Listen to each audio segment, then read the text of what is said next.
ঘুমের মাধ্যমে নতুন একটা বিলেট নিয়ে সেরা আমার বেলতে সুন্দর একবারে মনে করেন পোজ দিয়া কাইটটা লাইছে, কাইটটা সেরা আপনার গেট লাগাই দিছে বাইরে যা বুঝতে পারে নাই। পরে বাড়ি উনি হাতেও তো রক্ত দেখে কই কি হয়েছে, ওই কিছু হয়েছে না, আকাশে আমার মারছে, ওই তোরা মারছে তুই দাঁড়া, সেরি দৌড় মারতে লইব। আর মনে করেন বাড়ির মানুষ ধরছে আনসারে কয় আন্টি ধরেন আমার কাটতে লাইছে।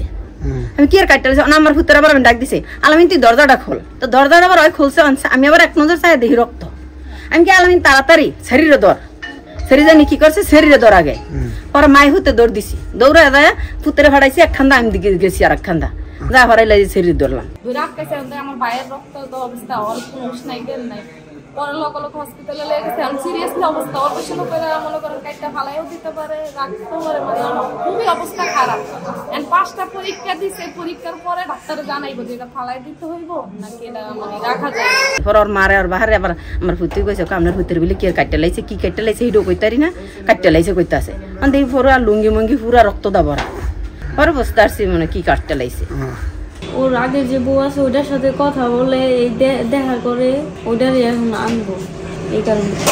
সকালে গাড়ি যখন ধুই তখন মনে করেন বাইরেতে আছে ছেলে কইতেছে জবারা ধরতাম, এর বউয়ের নাম বলে জবারা ধরতাম। তখন এই যে ধরতে গিয়া মনে করেন পরে দরজা খুলছি আগে, পরে দিয়ে এই অবস্থা মানে রক্ত ধরতেছে, পরে গেছি জবার পিছে, পরে আর কিছু বলতে পারি না। পরে আকাশের মেডিকেল আমি নিয়ে গেছিলাম। মেয়েটির নাম মিম আক্তার, তার বাড়ি টাঙ্গাইল নাগরপুর। ওর সঙ্গে আকাশ নামের ছেলেটির বিয়ে হয় এখন থেকে 2 মাস আগে। এরপর এখানে আনার পরে মেয়েটির সঙ্গে আমি খোলামেলা কথা বলি, জানতে পারি উদ্ধারের পরে। এরপর মেয়েটির কাছে জিজ্ঞাসা করি যে কি ঘটনা কি। মূলত ঘটনা হচ্ছে এরকম, বিয়ের আগে আকাশের স্ত্রী ছিল নদী নামে, নদীর বাড়িটা আকাশের বাড়ির পাশেই কাছেই। তো এই মিমের সঙ্গে আকাশের বিবাহের পূর্বে এদের দুজনের সঙ্গে প্রেমের সম্পর্ক হয়। এরপরে বিয়ে হয়, বিয়ের পরে জানতে পারে যে আকাশ বিবাহিত। তখন মিম আকাশকে বলে যে তুমি অবিবাহিত, অথচ আমাকে এটা জানাওনি। এই নিয়ে ওদের ভিতরে কথা হলে তখন আকাশ ওই তার প্রথম স্ত্রী নদীকে তালাক দিয়ে দেয়। তালাক দেওয়ার পরে এরপরে দুজন একসঙ্গে থাকে। এখন এই মুহূর্তে মিম দেখতে পায় যে আকাশ নেশা করে।